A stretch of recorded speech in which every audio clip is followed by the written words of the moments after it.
So imagine, I'm in England hiking along with my new husband, and we're walking into this little town in Tintagel, and there's a little sign and it says, the best and only good coffee in England. And it was true, it was the best and only good coffee in England. So we got in our little car and we drove to this castle out on the bluff, Camelot Castle. And it was great coffee. But what I saw there was angels dancing in a maze, and angels dancing in a stone circle. And I saw an ancient chieftain sitting on his own cairn overlooking the sea. And he was the most incredible rainbow. But what was amazing is that he saw me seeing him. And he asked me, are you the watcher? And I said, no, I'm just here. He said, well, are you watching me? And I said, yes, I am. He said, have I been gone a very long time? And I said, by the looks of it, several centuries. And he said, oh. He said, are you a woman? And I said, yes. He said, you're dressed very strange. He's speaking very broad Gaelic, so it was very hard for me to understand, but my husband was translating. And then he said, can I go? I said, do you want to be here? Do you have a purpose for being here? He said, well, I was here. I am here. And I said, but do you want to go to the light? And he said, yes. And I said, then choose it. And he said, just like that. And I said, just like that. Boom, he was gone. And then I felt a little bit guilty because I kind of wanted to sit there and hang out with him for a while longer. I mean, you don't come across a dead chieftain sitting on a cairn in Cornwall overlooking the sea very often. So it was a really happy, sad, wonderful moment for me. And then I learned I could move people to the light. I didn't know that before. I thought it was possible, but I never really tried it. I'd always been able to talk to spirit. I'd always had spirit around me. My very first spirit interaction was also the reason for my very first spanking. I saw an angel in a little bush. I was sitting on a step with my brother. I was 4, he was 3. My dad came around the corner. We just moved into the city. He was carrying big buckets of water because we had a well.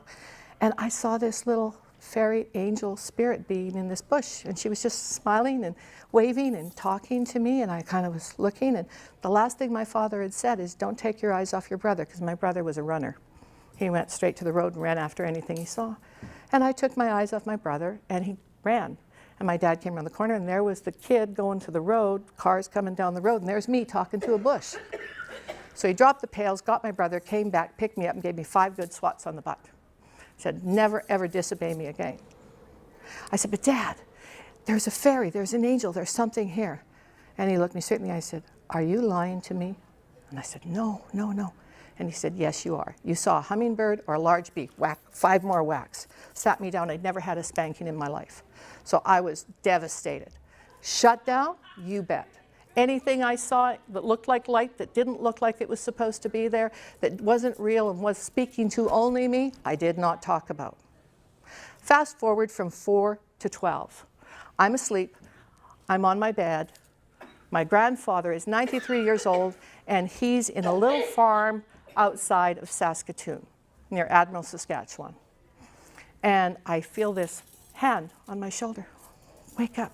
He called me Dodie. Wake up, Dodie. Wake up. And I said, Papa, what are you doing here? And he said, well, I came to talk to you. And I said, well, Dad didn't say you were coming. And he said, your dad doesn't know I'm here, but you do. And I said, well, what are you doing here, Papa? He said, I'm dead. I said, what? He said, I'm dead. This is me sitting here, and honestly, he looked as real and as flesh and blood as you. This is me sitting here, talking to you, telling you I'm dead, so you can tell your dad. But what you're going to tell your dad is going to help you, because then he's going to believe that you see what you see and do what you do. I said, okay, so what happened? And he said, well, I did my chores, I did everything. He was still farming at 93, and he said, I came in, and my lunch lady, there was a lady that came in to do his breakfast and lunch, and then she'd go away and come back at 6 o'clock to do his supper.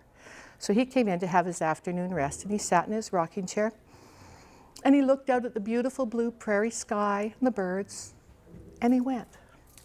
And she came 4 hours later to the house, and there he was, dead in his chair.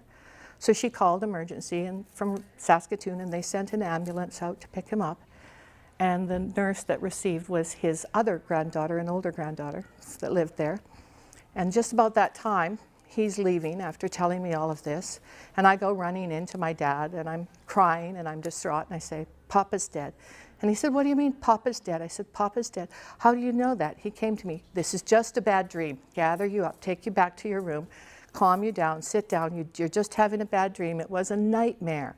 And I said, no, Dad, I knew you'd say that. This is real. Spirit's real. Dead people can talk to you. Papa talked to me. The phone rings. It's his sister in Saskatoon at the hospital saying they just brought Papa in and he's gone. And my dad just sinks into the chair and he said, tell me how they found him, because I had told him everything about it. And nobody but the woman that found him and me knew that. And the woman that found him told my aunt, and my aunt told my dad, and I had told my dad before my aunt called. La, it is.